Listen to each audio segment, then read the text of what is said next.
صباح النور. اليوم حابة أقدم لكم طريقة عمل فركة الكنافة، يعني عجينة الكنافة. خلينا سوا نشوف هلا طريقة التحضير.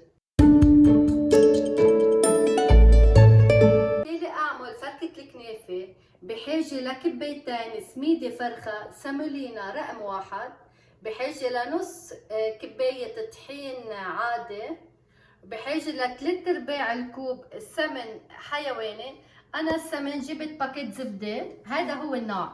لتطلع فركة الكنافة طيبة أهم شي نوع السمن اللي بنستعمله. أنا جبت الزبدة اللاكتونسيا، حطيتها بطنجرة على النار، على نار قوية لحتى دابت. بعدين خففت النار وخليتها تغلي 11 دقيقة على القد، وشلتها لسقعت شوي وصفيتها وطلعت لي السمن الحيواني. هلا كمان انا بدي ربع كوب قطر، يا قطر يا عسل. هيدا القطر بنستعمله لحتى يعطي لون احمر لفركة الكنافة بس نطبخها. وهون عندي تلت الكوب حليب بودرة. يلي ما عنده حليب بودرة بس بدنا نستعمل المي بيستبدل المي بالحليب. وهون عندي بيكنج باودر، بدي ربع ملعقة صغيرة بيكنج باودر. وما زهر وما ورد للاخر، بدي تلت الكوب ما زهر وما ورد. ومي طبعا بدي كباية مي لحتى لي اخلط المزيج كله ببعضه. هلا رح نبلش نحضر فركة الكنافة.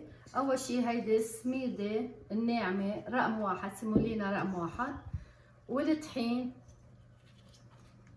رح نحط كل الاشياء الجافة مع بعضها. هيدا الحليب البودرة، مثل ما قلت لكم يلي ما عنده حليب بودرة في يستعمل حليب سائل يبدله بالمي، بدل المي حط حليب. هلا رح احط السمنه يلي انا محضرتها وديجا عامله فيديو كيف بنحضرها. هلا بدي افرك كل المواد الجافه بالسمنه.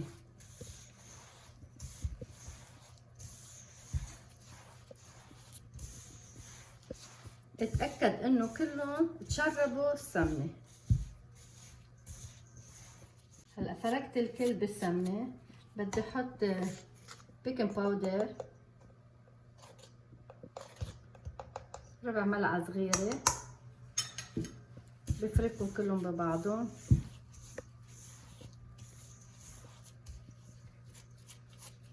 وهلا بدي نزل القطر مثل ما قلت لكم. يلي مش حابب يحضر قطر في يستعمل بدل القطر عسل.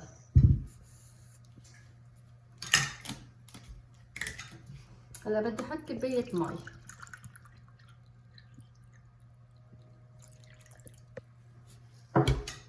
وبفركهم كلهم مع بعضهم.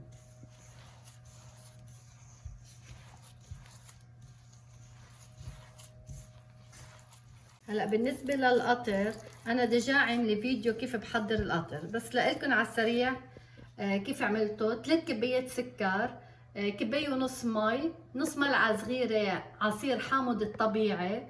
حطيتهم على نار قوية ليبلشوا بالغليان. بعدين خففت النار تحت منهم بس ضليت حركهم 11 دقيقة على القد، وطفيت النار وشلتهم، تركتهم ليسقعوا شوي وبعدين استعملتهم. وهلا من بعد ما فركت كل شيء مع بعضه رح مدها بالصينية. الصينية مش عايزة ادهنها شيء ابدا.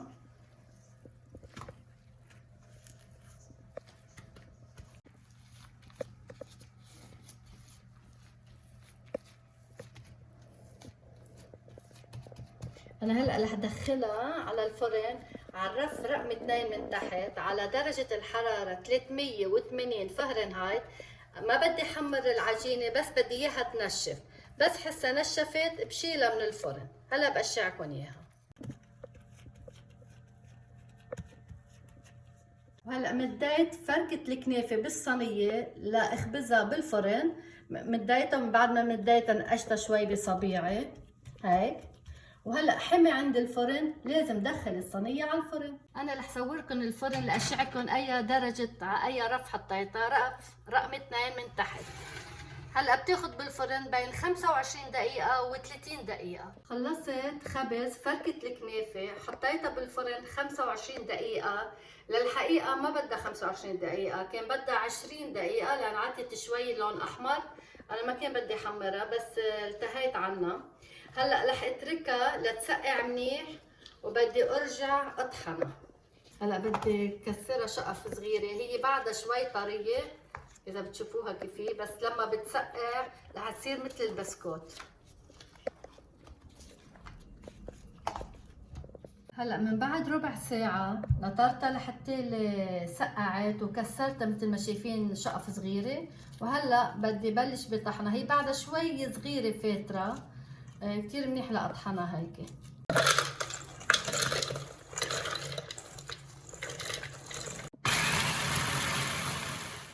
هلا طحنت أول قسم وبدي انخله. هلا فركة الكنافة يلي طحنتها لحطها عندي انا مصفاية للخضرة والفواكه مثل المنخل تقريبا، الشبك كتير منيح لانخل فيه، رح استعملها. رح فرغ المواد يلي طحنتهم فيها.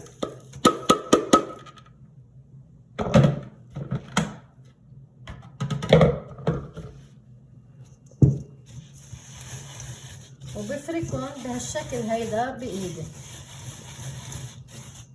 من بعد ما نخلتهم وخلصت، هولي يلي ما نزلوا معي بالمصفاية بدي ارجع احطهم بمطحنة الطعام، ديرن على المطحنة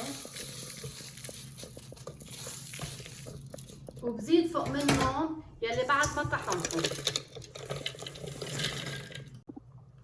هلا هول يلي نخلتهم صاروا منيح، بحطهم بجات لوحدهم، يعني حد مني لازم يكون في جاتين نضاف. وهلا بدور الماشين على هول.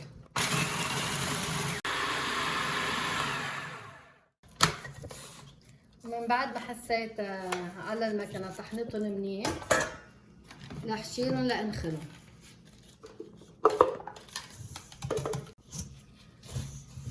هلا بدي انخلهم، بحفهم بايدي هيك لسهل على فركة الكنافة تنزل بالمنخل. هلا خلصت نخل فركة الكنافة، هول كتير خشنين ما كانوا ينزلوا معي، كمان ما بكبهم رح استعملهم بالفيديو الثاني، رح اشعكم لشو بدي استعملهم. هول بحطهم مع بعضهم، وهلا هول كلهم رح احطهم بكيس زيبلاك خصوصي لحتى لو احفظ فيه الاكل، يا بحطهم بالبراد يا بحطهم بالفريزر. وهول كمان رح ضبهم بزيبلاك لانه بدي ارجع صوركم بكره ان الله راد فيديو كيف اعمل صينيه الكنافه. هلا انا هول خلصتهم فركه الكنافه يلي كتير ناعمين، وحضرت الكيس يلي بدي احطهم بقلبه، احفظهم بالبراد او بالفريزر. بالفريزر بهدوا شهرين ما بصير لهم شيء، بكتب الدات لحتى لي اعرف اي شهر عملتهم حتى لي ما كتير يقعدوا وقت طويل وينتزعوا، وبكتب شو في نوع الاكل موجود بقلب الكيس.